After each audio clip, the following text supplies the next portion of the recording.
오늘 주신 하나님의 말씀은 히브리서 2장 10절에서 3장 6절입니다.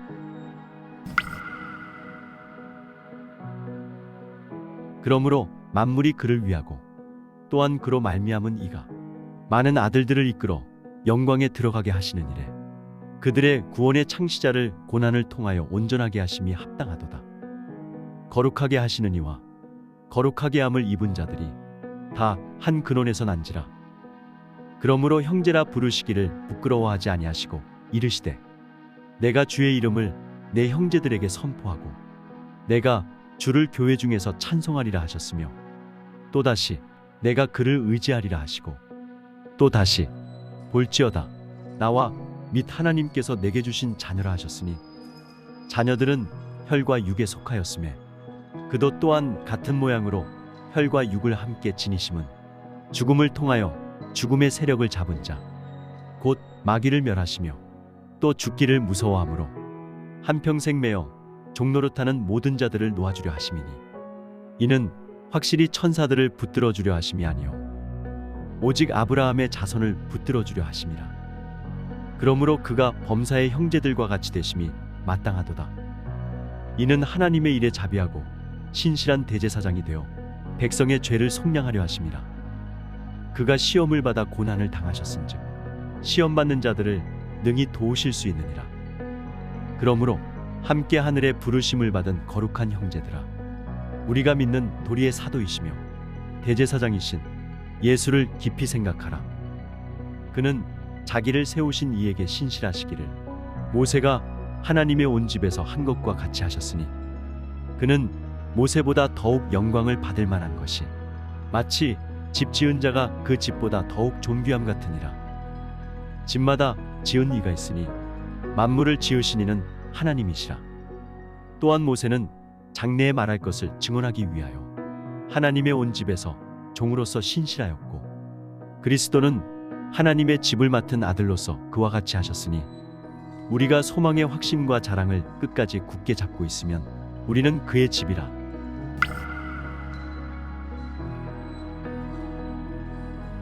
이 말씀은 오늘 우리에게 주시는 살아계신 하나님의 말씀입니다.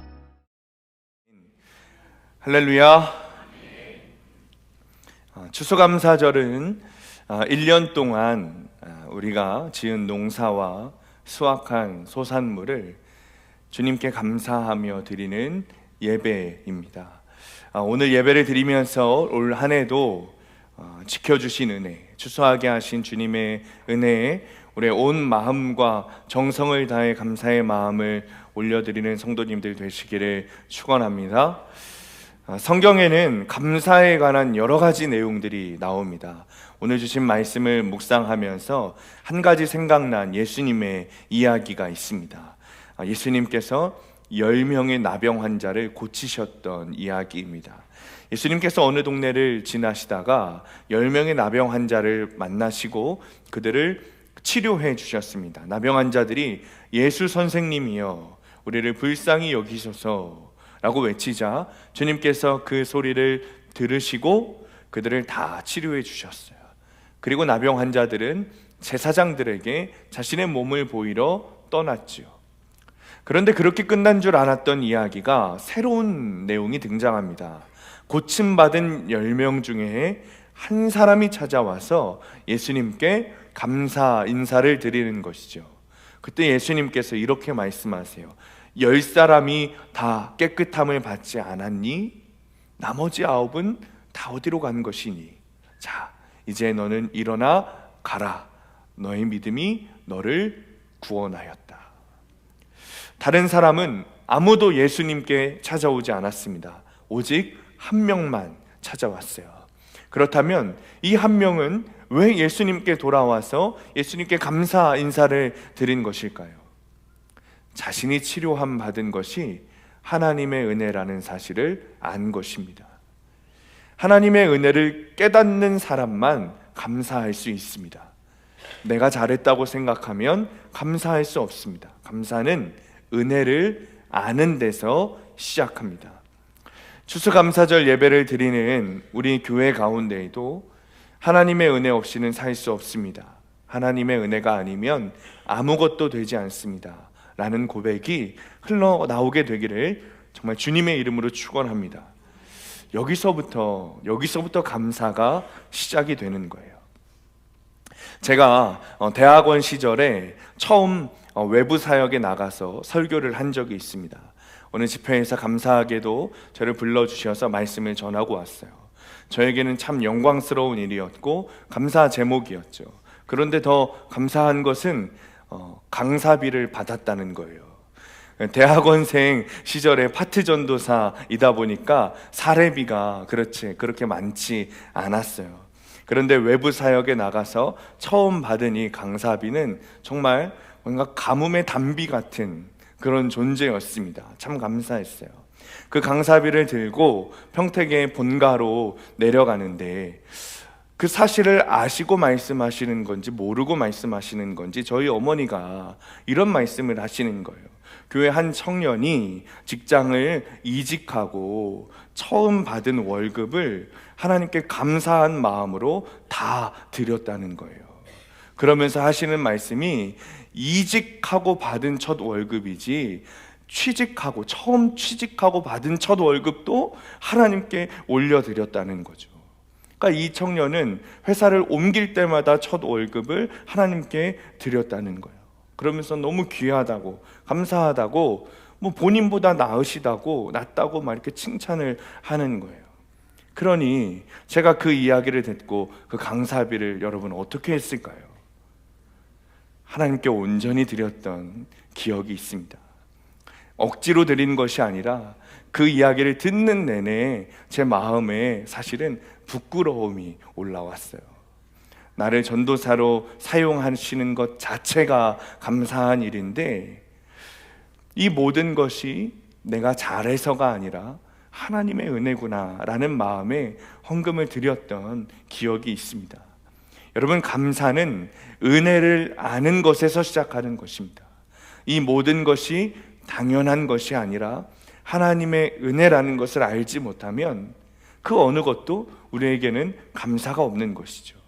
겸손히 하나님께 모든 것을 감사의 제사로 올려드려야 합니다. 그것이 성도가 해야 하는 일이죠. 사랑하는 성도님들, 여러분은 무엇이 감사하십니까? 여러분에게 있는 감사의 내용은 무엇입니까? 제가 교회 학교 사역을 할 때 그때도 추수감사 주일이었는데 제가 어린 아이들에게, 초등학생들에게 이런 질문을 했어요. 너희는 무엇이 감사하니? 그러니까 한 학생이 이렇게 대답을 하는 거예요. 사람으로 태어난 것이 감사합니다. 너무 재밌지만 순수한 고백이죠. 이런 고백을 할 수 있기 때문에 하나님이 아이들을 좋아하시는구나 라는 생각이 들었어요. 정말 하나님을 믿게 되면 사람으로 태어난 것 자체도 감사하게 되는 것이죠. 여러분은 어떤 감사의 내용이 있습니까? 제가 이렇게 똑같은 질문을 계속해서 드리는 것은 속으로 생각해 보시라는 거예요. 우연히 어느 집사님과 좀 이야기를 나누게 됐습니다. 이 집사님은 건강이 별로 좋지 않았어요. 그러니 경제 활동도 제대로 하지 못해서 아이들 키우는 것조차 어렵다 하시는 분이었어요. 그래서 늘 이 집사님 입에는 죽겠어 라는 말이 늘 붙어 살았죠. 그날도 저와 이야기를 하면서 목사님 죽겠습니다 이야기를 하시길래 제가 이렇게 권면을 드렸어요. 집사님이 입에서 말한 대로 된다면 어떻게 되겠습니까? 이 말을 들으시더니 한참을 생각을 하시는 겁니다. 그래서 제가 다시 말씀드렸어요. 하나님 감사합니다 라고 대답하시면서 집사님의 입에서 나오는 대로 하나님이 이루어 가신다고 생각하고 말해보세요. 그러니 이 집사님이 아주 조심스럽게 입을 여는 것이죠. 하나님 감사합니다. 하나님 제 병을 고쳐주실 것을 믿습니다. 하나님 우리 가정을 화목하게 하실 것을 믿습니다. 좋은 남편을 주신 것에 감사합니다. 악한 몸으로 힘들게 아이를 낳았지만 이제는 아이를 안아서 일으킬 수도 없을 정도로 건강한 아이를 주신 것에 감사합니다 라고 고백했어요. 여러분, 여러분에게는 특별히 감사한 일이 있습니까? 우리가 추수감사절을 맞이하긴 했는데, 이 감사절을 맞이하긴 했는데 정말 여러분에게는 감사한 것이 있습니까? 제가 담임 대행이 되고 나서 깜짝 놀랄 일이 한 가지 있었습니다. 몇 분은 아실 거예요. 우리 교회에 새신자로 등록하신 집사님이 계신데, 그 집사님이 어느 날 교회에 안 나오시는 거예요. 그리고 이상한 소문이 들립니다. 이 교회에 안 나오는 이유가 저 때문이라는 거예요. 왜냐, 이분이 동네에서 소문을 내시고 다니는데, 제가 그 집사님을 불러서 집사님, 왜 11조 안 하시냐고, 11조 안 하시면 교회에서 나오지 마세요 라는 말을 제가 했다는 거예요. 이게 말이나 되는가 생각을 해서 그분에게 제가 직접 전화를 했어요. 그랬더니 그분이 당연히 발뺌을 하시죠. 그런데 전화를 끊자마자 또 다른 성도님들한테 전화를 해서 똑같이 그런 이야기를 하시는 거예요. 그리고 그 전화를 받으신 성도님들이 저에게 알려주시는 거죠. 말 그대로 헛소문을 퍼뜨리시는 거죠.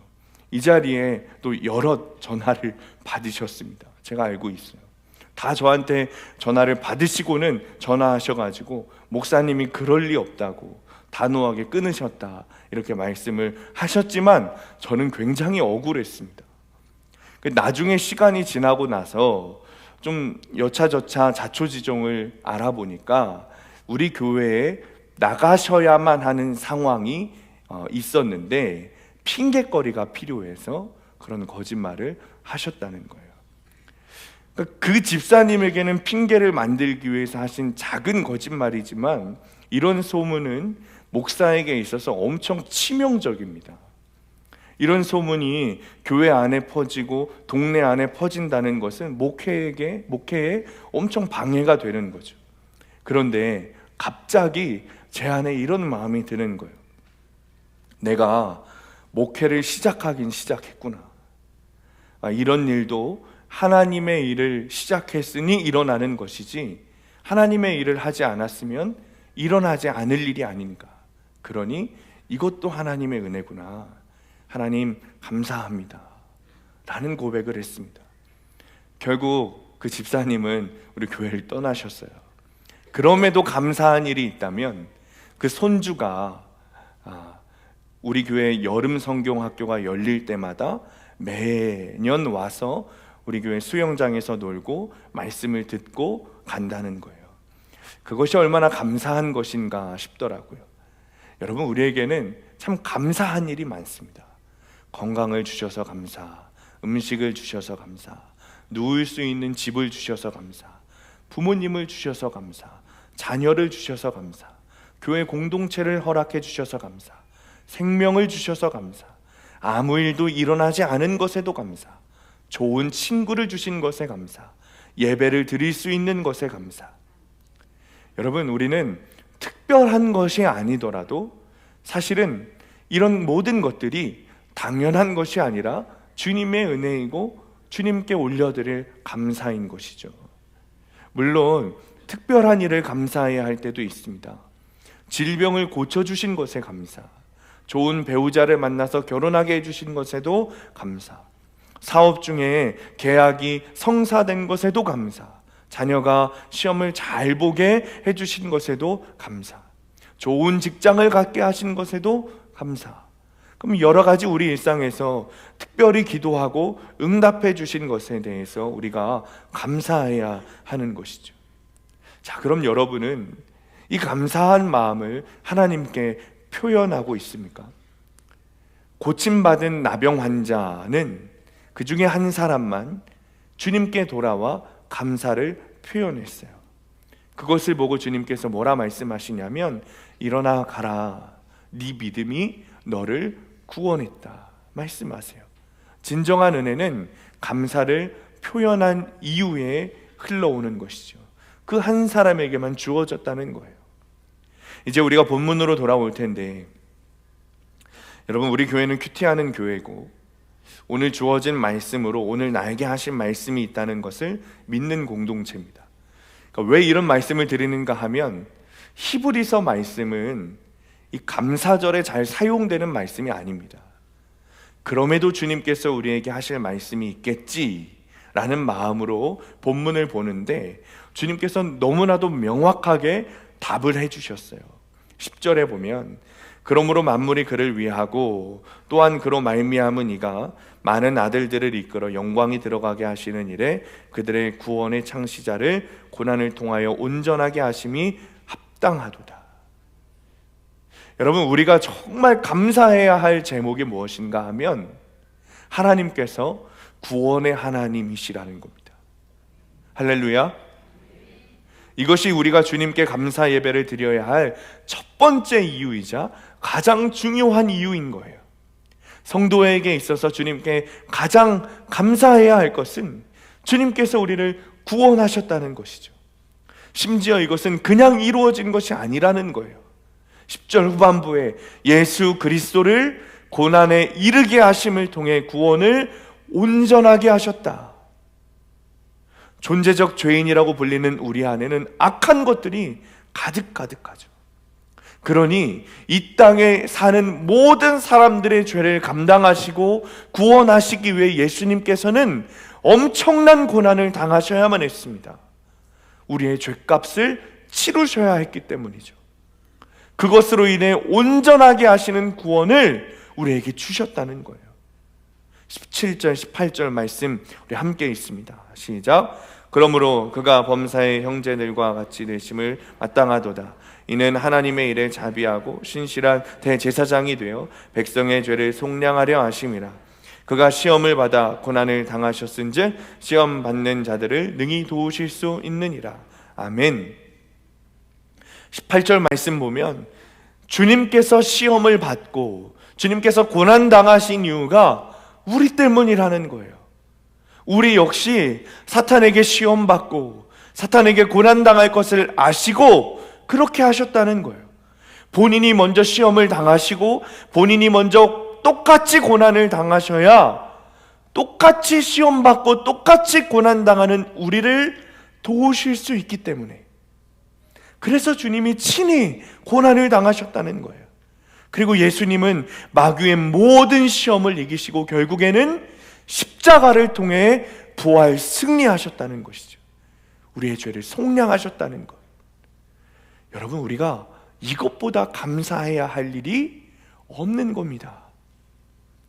이 땅에 살아가는 우리에게는 주님께 드릴 여러 가지 감사 제목들이 너무나도 많지만 정말 우리가 감사해야 할 것, 우리가 그동안 주님께 감사하지 못하고 빼뜨리고 있었던 것, 그것이 무엇인가? 우리를 향하신 하나님의 사랑, 예수님의 구원하심, 그것이 당연한 것이 아니라 하나님께서 우리에게 주신 것이고 우리가 가장 중요하게 감사를 드려야 할 일이라는 것이죠. 우리가 이 사실을 잊고 살아서는 안 되는 것입니다. 요즘 저에게 한 가지 기도 제목이 있었습니다. 저희 부부가 건강검진을 받았는데 제 아내의 간에 3cm 혹이 발견된 거예요. 그래서 정밀 검사를 받아야 한다는 검진 결과였습니다. 사실 제 아내는 결혼 후에 여러 가지 건강의 문제들이 있었습니다. 그때마다 주님은 늘 일하여 주셨고 치료하여 주셨어요. 오히려 그것 때문에 염려하는 저를 책망하셨습니다. 그런데 막상 또 이런 일이 일어나니까 또다시 저에게 염려와 두려움이 찾아오는 거예요. 그래서 한 번 더 검진센터에 연락을 해서 정말 혹이 있는 게 확실한 건지, 꼭 검진을 해야 하는 건지 물어봤지만 결과는 달라지지 않았고 3일 전 목요일에 있었던 일정을 다 취소하고 정밀 검사를 했습니다. 결과는 3cm라고 했던 혹이 흔적도 없이 사라진 것을 보게 되었습니다. 저희 부부는 정말 하나님께 감사할 수밖에 없었습니다. 그런데 제 마음에 하나님이 이렇게 물어보시는 거예요. 아들아, 만약 혹이 그대로 있었어도 감사할 수 있었겠니? 아들아, 그 혹을 내가 치료하지 않았어도 내가 너와 너의 아내를 자녀 삼고 구원한 것만으로도 감사할 수 있었겠니? 그 자리에서 저는 아무 말도 할 수 없었습니다. 여러분, 내 상황이 바뀌지 않고 환경이 바뀌지 않고 내 질병이 고침받지 않아도 그저 주님이 주신 하나님의 사랑, 그 믿음으로 말미암아 허락하신 구원, 그것 하나로 충분하고 그것으로 말미암아 우리는 주님께 감사해야 하는 것입니다. 중세시대 수도원에는 감옥과 수도원의 차이를 아주 중요하게 교육했습니다. 여러분, 그 차이를 아십니까? 겉으로 보면 수도원이나 감옥이나 비슷해요. 외부와 차단되어 있고 한번 들어가면 나오기 어렵고 자유가 없습니다. 수도원과 감옥은 공통점이 너무 많죠. 그런데 결정적인 차이가 있어요. 수도원에는 하나님의 말씀이 있다는 거예요. 감사가 있고 찬양이 있다는 것이죠. 그래서 천국인 것이죠. 그러나 감옥에는 원망과 탄식과 후회와 불평과 불만이 있습니다. 그래서 지옥인 거예요. 그래서 여러분, 아무리 수도원에 살아도 감사가 없다면 지옥이 되는 것이고, 감옥에서라도 하나님께 감사함이 있다면 천국이 된다는 사실을 기억하라는 것이죠. 이 진리가 정말 믿어진다면 우리가 앞서 이야기했던 감사 제목들이 다 사라져도 우리는 감사할 수 있는 것입니다. 한 번 더 여러분에게 여쭤볼게요. 나에게 건강이 없어도 감사할 수 있습니까? 먹을 음식이 없어도 감사할 수 있습니까? 부모님이 없어도 감사할 수 있습니까? 자녀가 없어도 감사할 수 있습니까? 매일매일 고난이 생겨도 감사할 수 있습니까? 좋은 친구가 없이 늘 외로운 삶이어도 감사할 수 있습니까? 질병이 고쳐지지 않아 고통스러워해도 감사할 수 있습니까? 좋은 배우자가 아니라 가시 같은 배우자일지라도 감사할 수 있습니까? 부도가 나도 감사할 수 있습니까? 자녀가 시험에서 망했어도 감사할 수 있습니까? 직장에서 잘렸어도 감사할 수 있습니까? 우리는 이 모든 것에 감사할 수 있어야 합니다. 왜냐하면 뒤에 다른 이유가 붙기 때문이죠. 그럼에도 불구하고 하나님은 나를 사랑하시고 예수님은 나를 구원하셨기 때문에 우리는 감사할 수 있는 겁니다. 이것이 성도입니다. 이것이 그리스도인이 해야 하는 진짜 감사인 것이죠. 호레이슈 스페포드라는 사람이 있습니다. 1871년 이 사람은 시카고에서 엄청난 화재가 일었을 때 전 재산을 다 잃었어요. 2년이 지나고 아내와 내 딸이 영국에 가느라 대서양을 가는 그 여객선을 태워 보내는데 항해 중에 그만 다른 배와 충돌해서 침몰하고 말아요. 완전히 가라앉아서 4명의 딸은 그 현장에서 죽고 아내만 혼자 구조되었어요. 이 소식을 들은 그의 마음이 어땠을까요? 혼자 살아남은 아내를 데리러 배를 타고 영국에 가는데 그 배에서 이 호레이슈 스페포드라는 사람이 찬송가를 짓습니다. 내 평생에 가는 길 순탄하여 늘 잔잔한 강 같든지 큰 풍파로 무섭고 어렵든지 나의 영혼은 늘 편하다. 내 영혼 평안해. 내 영혼 평안해. 찬송가 413장. 이 찬양이 그가 내 딸이 다 죽고 살아남은 아내를 데리러 가는 그 길에 지은 찬양입니다. 여러분, 이것이 어떻게 가능한 것입니까? 내 상황이 변하고 내 환경이 변해도 나를 구원하신 하나님은 변함이 없으시기 때문에, 환난 중에도 주님은 나를 떠나지 않으시고 나와 함께 하시기 때문에, 그 믿음으로 딸들이 천국에 갔다는 사실을 믿기 때문에, 그러니 가능한 것이죠.